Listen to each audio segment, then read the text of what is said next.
So, one thing I want to talk about today is I mentioned in the second video a little bit of some of the common trends that we see in 2019 for social media. And while those will be major facets for us to be talking about throughout the course of it, I do want to expand into a little bit more of a niche area. And this refers a lot to sports communication. This was actually the last reading in some of the trends. And sports communication really gets into a pretty cool facet within social media about what does it mean to be a part of a team. And not just the players of the team, but the organization as well. So I've got several good friends that work at some major sports institutions that are social media directors.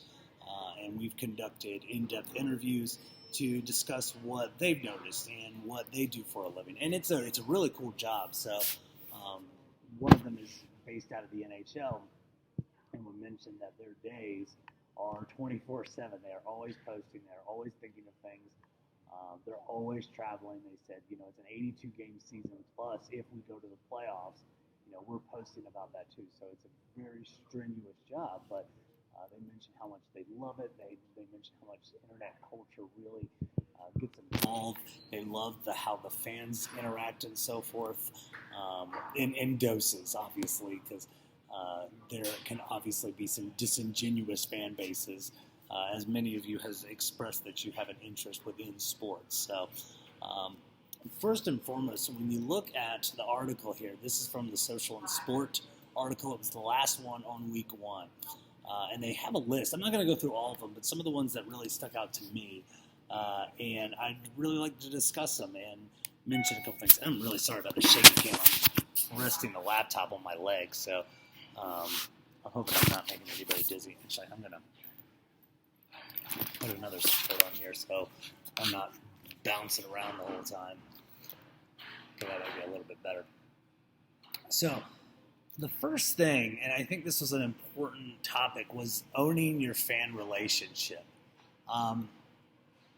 You will realize within social media, especially if you're going into sports or a university, that you're going to have a lot of people that have a lot of say that are not inherently stakeholders of the organization. They're your public.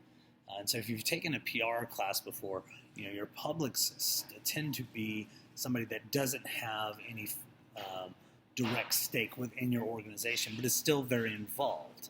So it's a very it's a major consideration within like social identity theory that while I might not be financially attached to this organization, I'm very much so as a fan. So when a scandal breaks for an organization, especially for sports, we still feel involved, and we still feel like we have to reconcile our identity based on the teams that we like. So, some of you have mentioned, especially since March Madness is coming around, your relationships with Duke, UNC, NC State, and App State, even though App State really doesn't have a very good basketball team, sorry.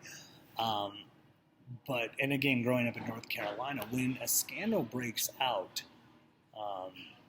again, having to go through this cognitive dissonance makes a big deal. And being able to dispel that as a social media consultant would be a major criterion for working with your fans. Now, owning your fan relationship actually has a lot to do with crowdsourcing. So I actually worked for a blog for the Pittsburgh Penguins. This was not a direct affiliation with the Pittsburgh Penguins. I just worked for a vlogger, and I wrote a blog with that person. And one of the things that we would try to do is get ourselves involved with the Penguins. And one thing we noticed when we were doing this thing, and this was early, I think it was like 2009 or 2008 where this was occurring, so a lot of the journalism wasn't being discussed within the fields of social media at the time. Like, we were just using Twitter to promote our stuff.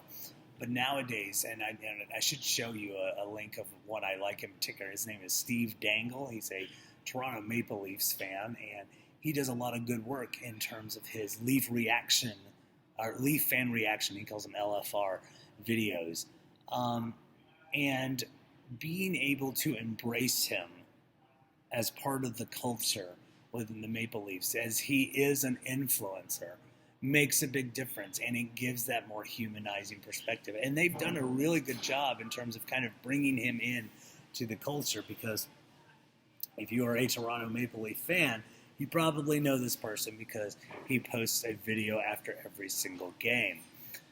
This does get into some of the tension of posting things that don't necessarily reflect your identity as an organization within sports. So they may post something harsh about a player being traded, harsh about a player during a scandal, harsh for other teams that may not necessarily be correct.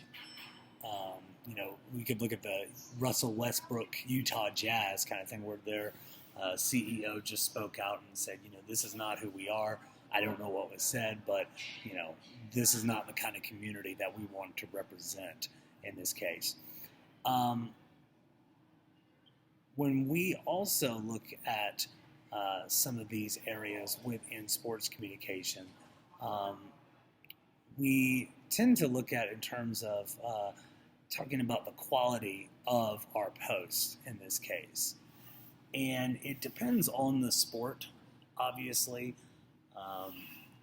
We don't want to have a dead account by any means. So again, Facebook has if you've got a lot of members and you're not posting that much, that becomes a problem. So what I always recommend to students is getting involved in what's called your SMART plan. So it's specific, measurable, attainable, relevance, and timeliness. So that's your SMART plan. And you develop that. Like at the beginning of the year, you say, okay, this is what we want. We want a specific post based on, let's say, highlights. We want a specific post based on human interest pieces with players or coaches. We want specific as far as birthdays of players, whatever it may be. Relevance, obviously, if there's something that relevant that comes into the news, maybe like some PR with the organization doing something cool around the community. Attainable looks in terms of what is attainable for our viewers. How many viewers can we get per? So you can be a lousy team but still have a very strong social media campaign. Relevancy will just have to do with how relevant the content is based on the team, and then timeliness. How many times a week do you want to post? So the temptation is always to continue posting, having several posts a day. And again, depending on the sport, that may be a good thing. Also depending on the medium. So Twitter becomes kind of like the scoreboard. So anytime there's a goal being scored, I can write a quick tweet about it. I've noticed this a lot within, for instance, college wrestling. Or probably wrestling in general, but college wrestling seems to come up quite a bit. So I pay attention to Virginia Tech because that's my alma mater. And it's really interesting how they post their content based on Virginia Tech wrestling. So anytime a match comes up, they do live scoring as part of it. So that's a big thing for sports organizations in terms of real-time scoring. The other thing they might do is they may post something on Facebook where they actually show the video. Now, they may do that on Twitter, but Twitter's more instant in this case. But it doesn't mean that you have to post all the time. That's a very common thing that's gone away over the years. So, again, something to think about there. This is one of my favorites, was number 4 in there. It says this highlights 2.0.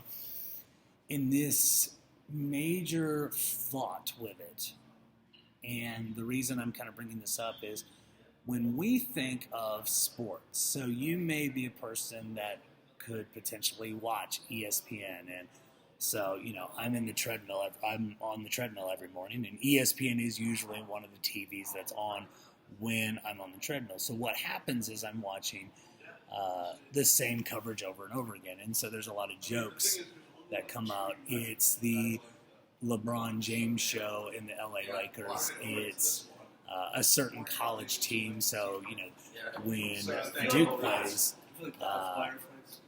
it's typically, the Zion Williamson scandal, as well as, how he plays. So recently when Duke was playing. Apologies, there's just some people passing through in the lobby. So when Zion was playing yesterday, that was all the focus because it was his first game in a long time, and he's a very, very high-profile player. So you tend to get these human interest piece stories that encompass the entire programming because, if we were to skip into a less popular sport, such as hockey, even though that's my favorite sport, you tend to see a differentiation in terms of how that's being covered or if it's covered at all. So this is where Highlights 2.0 comes in within the article. And I like this because this is where niche marketing comes in. So I don't need the journalist to promote my team anymore. I don't need a snippet to try to compete with other teams. My focus isn't necessarily bringing in the masses. It's collecting my fan base and making them even stronger. So when I look at highlights, they are specific to my team. They are relevant to my audience. And the goal is to bring that audience in to create a stronger community. So this is where Instagram comes in. This is where Twitter comes in. Snapchat can come in here, and it's a lot of fun. And if you're doing this, make sure that you are taking this seriously, as well as another one I really like, which is number 5, is taking Jiffy or Giphy. I know there are wars about how to pronounce this. I really don't care. Excuse me. Just had a bunch of coffee. I typically say Giphy, but, again, however you want to do it. Giphy is a pretty cool website within social media, and GIFs are becoming a strong component within sports for the highlight reels that are being produced. So you might see this as a really cool play of an individual effort or a good team effort where a good result, so a goal, a basket, whatever it may be, came into play, a touchdown, and so they have a GIF repeating that. One of my personal favorites, again being a Virginia Tech alum and fan, was Frank Beamer holding the Black Diamond Trophy for the rivalry of Virginia Tech and West Virginia, and he's cradling it. So the GIF of it, and you can look this up, is Frank Beamer holding the Black Diamond Trophy and just actually, I don't know how this is looking, I'm not actually looking at myself, it's cradling it like a baby, and it became a strong GIF, especially within the rivalry of Virginia Tech and West Virginia, and you can see this in terms of some of the search engine capabilities that you look into within searching for GIFs for your phone, for whatever it may be. And they're very helpful. I'm trying to think what else that I really liked out of this one. I do like the brand over everything. This is strong in terms of what we're all about as a brand and how we can communicate ourselves. So certain ones, and I've seen this as a trend lately in terms of capturing the brand, is capturing attention within your own audience. And one way we do this, listen to the coffee noises right now. One way we can do this is focus on the human interest pieces within our own sport. So you might have a player, for instance, that plays on your team that scored a goal. So they have individual GIFs that bring the goal scorer out as a bigger part of the team. You might also look into what does your brand stand for. So it may be the individual efforts, but it might, as most team sports are, what they are, they're team sports. They may try to put in a bigger connection as to what they represent, and that may be within the community. So, again, being a big fan of the Pittsburgh Penguins, they always showed YouTube videos of players going door to door in Pittsburgh to deliver season tickets. And so this was their way of saying, hey, we give back to the community. And we have big ideas. So if you've taken an advertising class before, we have these things called big ideas that encapsulates the overall slogan for what we're trying to say throughout the message. So your Nikes Just Do It, your Geico's 15% or more can save you 15% or more on car insurance. Or no, it's 15 minutes. I already forgot it. And that was I've noticed this in a couple occasions. So again, Virginia Tech for their basketball, they have a hashtag Get Better. That's their overall campaign and their brand. For Pittsburgh, it's a great day for hockey for a while. And that was a quote by a very popular coach that they had who passed away from cancer. And the person was a coach for when they won a Stanley Cup. So they're very involved with the organization. People like this person quite a bit. So this becomes a big facet within the brand. So when they switched it to another one, which was called Defy Ordinary, it was met with a lot of backlash to the point where they had to go back on it in terms of what comes in. Let's see, what else? Oh, the emphasis on creative and design was really cool. So you should check out these videos that they have in terms of the artwork that they perform to demonstrate their teams. So this is a strong part of it, and being able to talk about your particular team and drawing up certain things. There was something really cool at the World Cup. I think it wasn't the last one, it was the one before. It wasn't Brazil, it must have been South Africa, where they did these really cool artworks of all the teams. So, if you were a fan of the Dutch, it said Oranje. If you were a fan of Australia, it would say the Socceroos. If you were a fan of the United States, it would say the Yanks. If you were a fan of Belgium, it would say Red Devils, or England, it would say the Three Lions. Very specific in terms of the players, very specific in terms of the artwork too, and they were very, very well done. I'll see if I can post a couple of them up on the As You Learn. And then one more I want to cover over is kind of an overarching thing within the community. It says go beyond the weekly recap. The main focus that we usually do is these highlight reels, but we should think about any of these as your interest pieces between hard news, soft news, and human interest pieces. So your hard news is going to be your scores, your trades, acquisitions, that kind of thing.